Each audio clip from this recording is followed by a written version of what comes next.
guys, welcome back to our channel. Today we are going to start the new topic of vector space, that is linear span of a vector.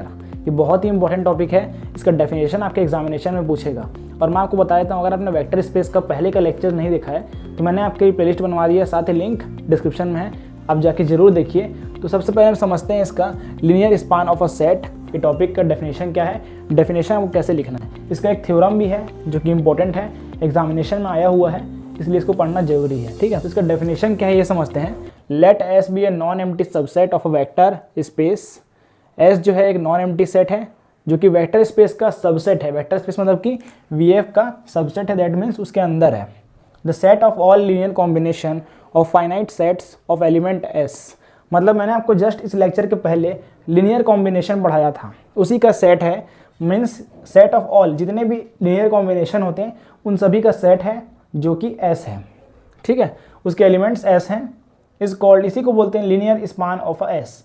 अब linear span of S को कैसे denote करते हैं हम, L और S से। It is denoted by L S. अब मैं इसको दिखाता हूँ, सेम ये लीनियर कॉम्बिनेशन की तरह ही है, लेकिन इसमें बस सेट, ये सेट हो जाता है पूरा, मतलब लीनियर कॉम्बिनेशन का सेट कहलाता है ये। ठीक है, तो इसको लिखने का तरीका क्या होगा, L S is equal to A1 alpha 1 plus A2 alpha 2 plus so on AN alpha n, such that AI belongs to S and AI belongs to field.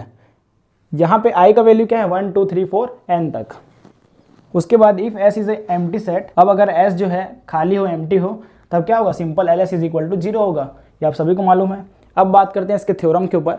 Definition आपको अच्छे से नोट डाउन करना है। अब थ्योरम में आते हैं। Theorem क्या दिया गया हमारे पास, the linear span S of a subset S of a vector space V F. मतलब एस जो है सबसेट है वेक्टर स्पेस का और एल एस उसके अंदर है, इस सब स्पेस ऑफ वी हमें प्रूव करना है। ठीक है, सबसे सिंपल, जब आपको लीनियर स्पान ऑफ का थ्योरम प्रूव करना हो, सबसे पहले आपको क्या प्रूव करना पड़ेगा, इस कंडीशन को सेटिस्फाई करना पड़ेगा। ठीक है, तो हर थ्योरम में हमने कॉमन देखा। सबसे पहले हमको क्या मानना पड़ेगा, अभी हम लीनियर स्पान का बात कर रहे हैं, इसलिए हम एल एस के अंदर दो एलिमेंट लेंगे, अल्फा और बीटा। ठीक है, फिर सिंपल उसका आपको क्या लिखना है, लीनियर स्पान लिखना है, means linear combination of all set लिखना है, that means alpha is equal to A1 alpha 1।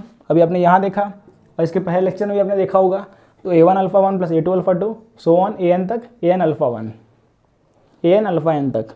उसको beta is equal to B1 beta 1 plus B2 beta 2 plus so on BM beta n, ये मान लिया हमने।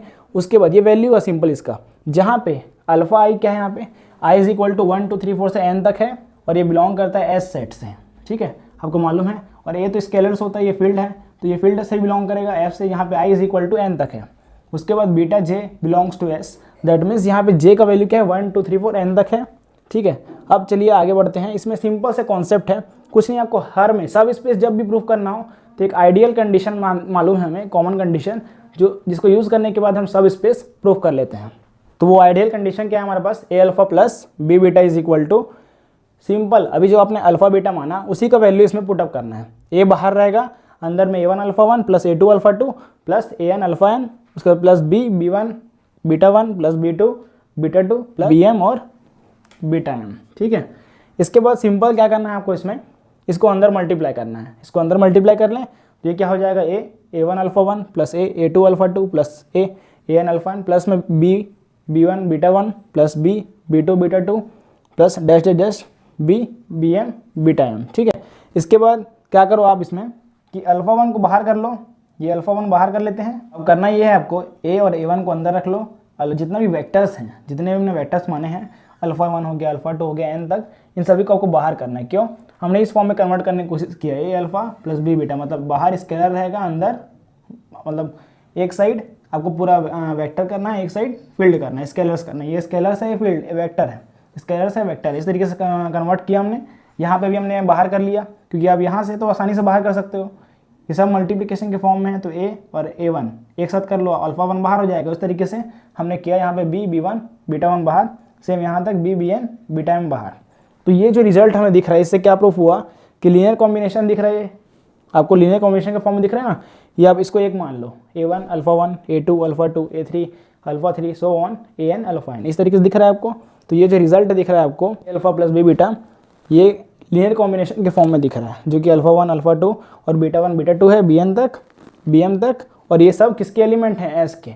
तो यहीं से प्रूफ होता है कि LS क्या है, तो यहाँ से हम एक और लाइन कह सकते हैं, उसको मैं नीचे लिख रहा हूँ, ठीक है। तो यहाँ से क्या होगा, ए और B belongs to field and alpha beta belongs to L S. So यहाँ से हम कह सकते हैं ए अल्फा प्लस में B beta belongs to L S. क्यों हुआ ये कि आइडियल कंडीशन है सब स्पेस प्रूफ करने के लिए। तो यहाँ से आपको लास्ट लाइन लिखना है एल एस इज अ सब स्पेस ऑफ वेक्टर स्पेस, ठीक है।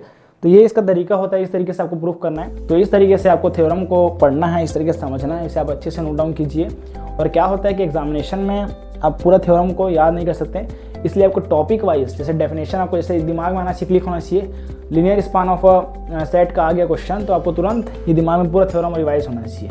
इस तरीके से आपको समझ के टॉपिक वाइज करना है। डेफिनेशन तो आपको मालूम होना ही चाहिए। डेफिनेशन अगर आपको मालूम होता है तो कितना आसान हो जाएगा। ये पैटर्न अगर आपको मालूम है, AI यूज़ करना है, AI यूज़ करना है, तो हमने यहाँ भी यूज़ किया सेम चीज़। डेफिनेशन को आप यूज़ करना सीख गए, थ्योरम आपके लिए बहुत ही आसान हो जाएगा। तो मेरा तरीका यही है कि मैं क्या करता हूँ, पहले डेफिनेशन पढ़ता हूँ, उसके बाद थ्योरम को फॉलो करता हूँ। ये आप जरूर फॉलो कीजिए और इसे नोट डाउन कीजिए। लिखना बहुत कंपलसरी है मैथमेटिक्स को। सो गाइज इस तरीके से इसका थ्योरम है, थोड़ा सा कॉम्प्लिकेटेड है लेकिन मैं आपको आसानी से समझाने का प्रयास किया हूँ, ठीक है। सो गाइज आज के लिए इतना ही। अगर चैनल में नए हैं तो चैनल को सब्सक्राइब करिए, वीडियो को लाइक कीजिए, शेयर कीजिए अपने क्लासमेट्स तक। सो आज के लिए इतना ही। मिलते किसी नए वीडियो लेक्चर में नए टॉपिक के साथ। तब तक के लिए जय हिंद, जय भारत।